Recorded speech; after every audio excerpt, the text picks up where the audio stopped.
Hi friends, please subscribe to Amravati Media and press the bell icon for more latest updates. ఆ TDP కీలక నేత entry వైసీపీలోకే. రాయలసీమలో political scene మారుతోంది. అక్కడ ఎలాగైనా పట్టు సాధించేందుకు వైఎస్ఆర్ కాంగ్రెస్ పార్టీ గట్టి ప్రయత్నాలు చేస్తోంది. వైసీపీ ఆవిర్భావం నుంచి రాయలసీమ ఆ పార్టీకి వెన్నుదన్నుగా నిలుస్తూ వచ్చింది. 2014 ఎన్నికలలో టీడీపీ కంటే మంచి విజయాన్ని సొంతం చేసుకుంది. 2019 ఎన్నికలలో ఓ 3 సీట్లు తప్పించి మిగతా చోట్ల సూపర్ విక్టరీ కొట్టింది. 2024 ఎన్నికలలో మాత్రం దారుణంగా దెబ్బతింది. అందుకే తమ పార్టీకి ఆయువు పట్టుగా భావిస్తున్న రాయలసీమలో తిరిగి పూర్వ వైభవం సాధించే ప్రయత్నంలో ఉంది. అందులో భాగంగా ఓ సామాజిక వర్గానికి పెద్దపీట వేస్తూ వారిని ఆకర్షించే ప్రయత్నం చేస్తోంది. మరోవైపు ఏడాది కూటమి పాలన పూర్తయిన క్రమంలో రాయలసీమలో వైసీపీ పుంజుకుందని సర్వే సంస్థలు చెబుతున్నాయి. దీంతో రెట్టింపు ఉత్సాహంతో అక్కడ బలపడాలన్న ప్రయత్నంలో ఉంది వైఎస్ఆర్ కాంగ్రెస్ పార్టీ.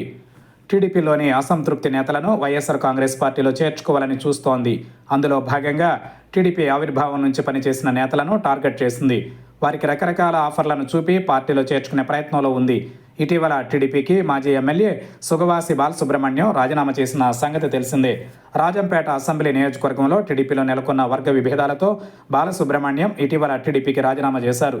వాస్తవానికి రాజంపేట అసెంబ్లీ నియోజకవర్గం నుంచి 2024 ఎన్నికలలో టీడీపీ అభ్యర్థిగా పోటీ చేశారు.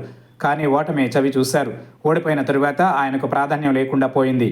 పార్టీలో ఆయన వ్యతిరేకులకు పెద్దపీట వేస్తుండటంతో పార్టీని వీడడం మేలు అన్న నిర్ణయానికి వచ్చారు. రాజీనామా చేస్తూ అధినేత చంద్రబాబుకు సుదీర్ఘ లేఖ రాశారు. సుగవాసి బాలసుబ్రహ్మణ్యం తండ్రి పాలకొండరాయుడికి సుదీర్ఘ రాజకీయ నేపథ్యం ఉంది. చంద్రబాబు వైఎస్ రాజశేఖర రెడ్డికి సమకాలీకుడు. వారితో పాటే తొలిసారిగా 1978లో అసెంబ్లీలో అడుగుపెట్టారు. ఆ ఎన్నికలలో జనతా పార్టీ నుంచి ఎమ్మెల్యేగా గెలిచారు. 1983లో స్వతంత్ర పార్టీ అభ్యర్థిగా విజయం సాధించారు. అనంతరం టీడీపీలో చేరి 1984 ఎన్నికలలో రాజంపేట ఎంపీగా పోటీ చేసి గెలిచారు.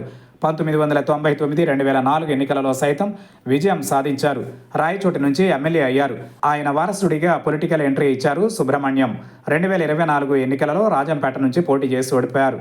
ఓడిన తర్వాత కూడా పార్టీ కార్యక్రమాలలో చురుగ్గా పాల్గొన్నారు.